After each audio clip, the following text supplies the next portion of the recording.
भी किए हुए थे और बीएड भी किए हुए थे, उन्होंने सिर्फ बीएड लिखा है। तो हम उनको ये मौका देंगे आफ्टर एग्ज़ाम, जैसा मैंने बताया कि डॉक्यूमेंट वेरिफिकेशन के समय में हम चेक करते हैं, तो हम उनको मौका देंगे कि वो अगर डिप्लोमा भी किए हुए हैं और बीएड भी किए हुए हैं तो वो अपने सर्टिफिकेट में डिप्लोमा अंकित करने का उनको हम मौका देंगे।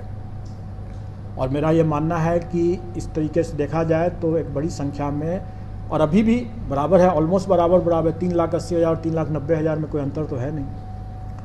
और हम फिर भी अगर 3,80,000 भी अगर डिप्लोमाधारी हैं तो 5 गुना करीब हो जाता है। डिप्लोमा और बीएड किए हुए को क्या मौका दिया जाएगा ऑप्शन सेलेक्ट करने का?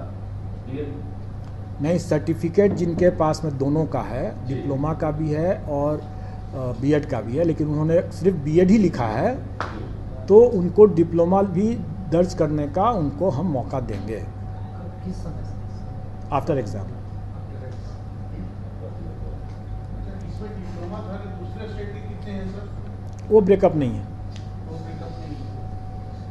वो अभी तत्काल वो ब्रेकअप, उससे आपको उससे क्या कोई फ़र्क नहीं पड़ता है। टोटल बाहर कितने हैं? बिहार के बाहर टोटल देखिए, पहली बात कि वो आपका उसको जानने की कोई ज़रूरत नहीं है।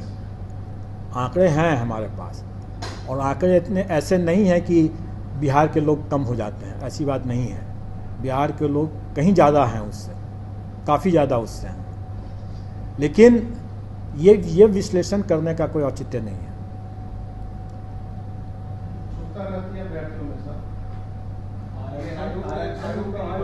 नहीं हो, लेकिन अभ्यर्थियों कि परीक्षा 31 अगस्त तक हो जानी चाहिए, ये तो पहला शर्त है।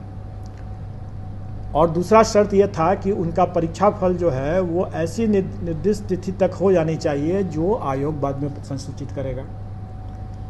अभी तक आयोग हम लोगों ने वो निर्दिष्ट तिथि संसूचित नहीं किया है। अभी तक वो निर्दिष्ट तिथि संसूचित नहीं किया है, क्योंकि अभी तक हमारे पास ये नहीं था कि हम परीक्षा फल कब तक घोषित कर पाएंगे, क्योंकि वो आंकड़े हमारे पास नहीं थे उस समय, जिस समय हम लोग आवेदन आमंत्रित कर रहे थे। कितने कैंडिडेट्स अपीयर करते होते हैं, कितनी संख्या में हमारे पास आता है मामला, ओएमआर की हमारे स्कैन करके रिज़ल्ट निकालने की क्या क्षमता हमारी हो पाएगी, ये सब चीज़ थोड़ा सा अभी क्लियर नहीं था। इसीलिए हम लोगों ने वो तिथि नहीं बतलाया कि रिज़ल्ट हम कब घोषित करेंगे, क्योंकि रिज़ल्ट घोषित करने के पहले हमें उनका वो सर्टिफिकेट की ज़रूरत पड़ेगी, क्योंकि वो सर्टिफिकेट अगर नहीं मालूम रहेगा कि वो पास करते हैं कि नहीं करते हैं, तो हम कैसे उनका रिज़ल्ट दे सकते हैं। तो अब लेकिन इसके बाद अभी जो वर्तमान में एक बड़ी समस्या जो आ गई है, बड़ा संशय जो उत्पन्न हो गया है, वो बीएड अभ्यर्थियों की पात्रता को लेकर के हो गया। इसका मतलब ये हुआ है कि हम रिज़ल्ट निकालने के समय तक हो सकता है कि यह संशय दूर न हो। तो वैसी स्थिति में हमको इनका रिज़ल्ट को तो वैसे भी रोक के रखना पड़ जाएगा। अगर वो संशय अगर मान लेते हैं कि वो बीएड अभ्यर्थी माननीय सर्वोच्च न्यायालय में पुनर्विचार याचिका दायर कर देते हैं और वहाँ से अगर कोई एडमिट हो जाता है वो, तो हमें उसके लिए प्रतीक्षा करना पड़ेगा। तो वैसी स्थिति में हम रिज़ल्ट जो निकालेंगे, अब जो निकालेंगे वो हम लोग 2 चरणों में एक तरह समझें कि आप निकालेंगे।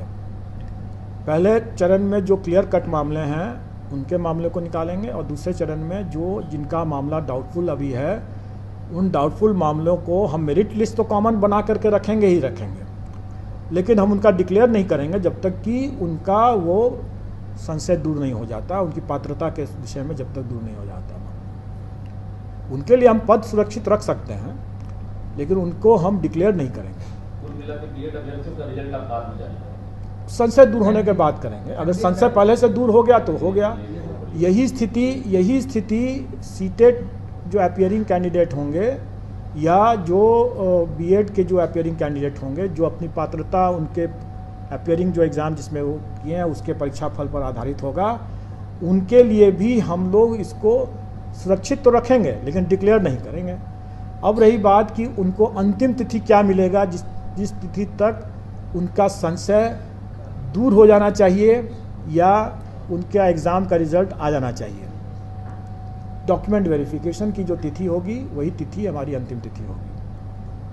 कुल मिला के मझधार में तो आप अगर सिर्फ एक ही मामले में जहां पर माननीय सर्वोच्च न्यायालय के द्वारा पुनर्विचार याचिका